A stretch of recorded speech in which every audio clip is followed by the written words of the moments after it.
Hello friends, कैसे हो आप सभी। आज एक और केस स्टडी 10th क्लास की लेके आपके लिए ले आया हूँ। तो चलिए स्टार्ट करते हैं। केस स्टडी है, थोड़ी कॉम्प्लिकेटेड टाइप की है, इसको किसी एक चैप्टर का नाम नहीं दिया जा सकता। ठीक है, तो स्टार्ट करते हैं। इसमें बोल रहा है कि 4 फ्रेंड्स हैं, Abhay, Ash, Debbie, Chan, planted their sampling of lily, rose, tulip and orchid. ये भाई 4 दोस्त हैं और ये 4 तरह के पेड़ लगाना चाहते हैं, लिली का, रोज का, टुलिप का और ऑर्चिड का एक साथ। Show as the following figure, जो आपको फिगर दिख रहा है इसके अंदर केन भी एक प्लांट लगाना चाहता है एस्टर का। ठीक है, in this area the assisted instructed all 5, भाई असिस्टेंट ने इन सभी को बताया कि भाई ये जो 5 पेड़ हैं आप लगा दो इन अरेंज मैनर, जैसा इसमें अरेंज किया हुआ है। So they ended a planted their sampling in the rectangular shape, तो इन्होंने ये जो थोड़ा रेक्टेंगुलर जैसा मिलता है इस शेप में इन्होंने लगा दिया। Here, lily, rose, tulip, orchard, aster, sampling A B C D E. यहाँ पे आप देख सकते हो ए बी सी डी और ये बीच में है ई, इनका सबका नाम दे दिया। तो ये बोल रहा है कि रेफर करना है image and inform given above the answer. तो मैंने बताया था आपको केस स्टडी के 2 पार्ट होते हैं और उसी के हिसाब से क्वेश्चन को सॉल्व किया जाता है। तो अब इसके अंदर अगर हम ए के पॉइंट्स की वैल्यू की बात करें तो x0 और y0, फिर हम बी के पॉइंट की बात करें तो बी में x की वैल्यू 2 है और y की कितनी है आपकी 6। ये आप देख सकते हो, ये वाला पॉइंट 6 है और ये जिस लाइन पे है ये वाली लाइन 2 पे है। ठीक है, फिर इसी तरीके से हम सी का पॉइंट देखेंगे। सी का पॉइंट क्या है हमारा 12 और 6, x की वैल्यू 12 है, यहाँ पे देख सकते हो 10 के बाद 11 और फिर ये पॉइंट है 12। ठीक है, और 6 ये ऊपर वाला 6 है। ठीक है, फिर d की वैल्यू है, d की वैल्यू क्या है 10 और 0। ठीक है, फिर e की वैल्यू है, e इनके बीच में है जहाँ पे दोनों डायगोनल कट कर रहे हैं, e की वैल्यू क्या है 6 और 3। ठीक है, a पे क्या लगाया है लिली, ए पे लिली लगाया है, बी पे क्या लगाया है रोज। ठीक है, और सी पे क्या लगाया है इसने टूलिप। ठीक है, फिर टूलिप के बाद ऑर्चर्ड और ई पे क्या लगाया है इसने एस्टर। इस तरीके से इसने पेड़ लगाए हैं। अब हमारा पहला क्वेश्चन शुरू होता है। पहले क्वेश्चन में बोल रहा है find the distance between lily and tulip. तो लिली ए पे है इस पॉइंट पे, ठीक है, लिली, और टूलिप है सी पे यानी ये। तो ए से सी के बीच की हमें डिस्टेंस फाइंड करनी है। Find the distance between lily and tulip, यानी ए पॉइंट है आपका, ए पॉइंट की वैल्यू कितनी है 0 0 और सी पॉइंट की वैल्यू कितनी है आपकी 12 और 6। तो हम डिस्टेंस फॉर्मूला से फाइंड आउट कर सकते हैं ए सी की वैल्यू।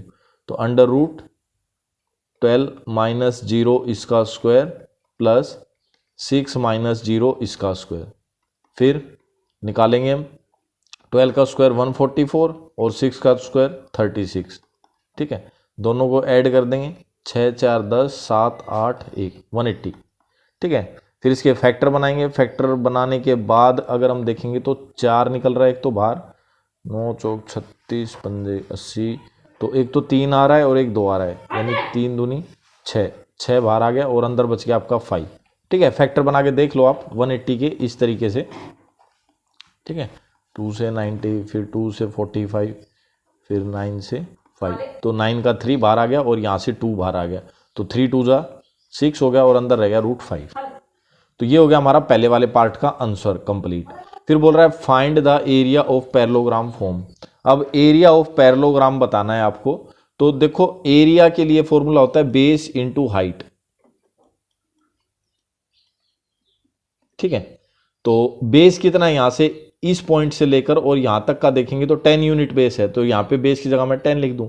और हाइट कितनी है 6 यूनिट है, इंटू 6। पैरेललोग्राम का एरिया होता है बेस इंटू हाइट, यानी 660 स्क्वायर यूनिट।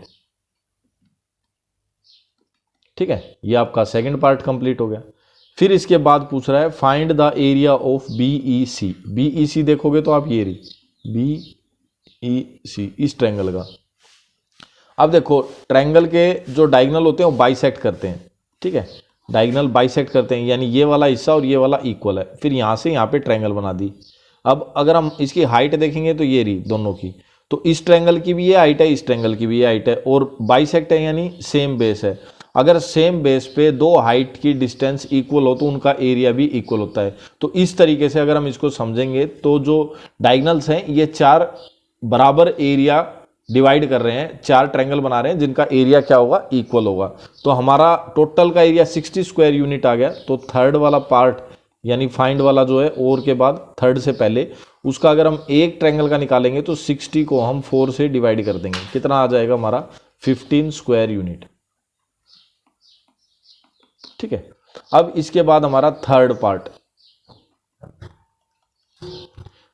में बोल रहा है find the distance between lily and orchard. Lily और ऑर्चार्ड के बीच की डिस्टेंस हमें फाइंड करनी है। तो लिली है हमारा ए पॉइंट पे, ठीक है, आप देखोगे लिली है हमारा ए पॉइंट पे, ये रहा लिली, और ऑर्चार्ड है डी पॉइंट पे। तो ए और डी यहां से यहां तक की डिस्टेंस कितनी है, तो यहां पे 0 थी और यहां पे 10 थी, तो सीधा सीधा आंसर हो गया इसका थर्ड वाले का 10 स्क्वायर यूनिट। ठीक है, तो बिल्कुल सिंपल सी केस स्टडी थी, कोई ज़्यादा हार्ड नहीं थी। आशा करता हूँ आपको अच्छे से समझ में आई होगी। केस स्टडी को ज़्यादा टेंशन लेके सोल्व करोगे तो शायद समझ में नहीं आएगी। केस स्टडी में 2 पार्ट होते हैं, याद रखना। फर्स्ट पार्ट में इंफॉर्मेशन मिलेगी और सेकंड पार्ट में आपको समझ के सोल्व करना पड़ेगा, सॉल्यूशन निकालना पड़ेगा। ठीक है, यानी क्वेश्चन पूछा होगा। फर्स्ट पार्ट में इंफॉर्मेशन और सेकंड में क्वेश्चन मिलेगा। तो चलिए दोस्तों, चैनल को सब्सक्राइब कर दीजिए। मिलते हैं अगले अच्छे से वीडियो में।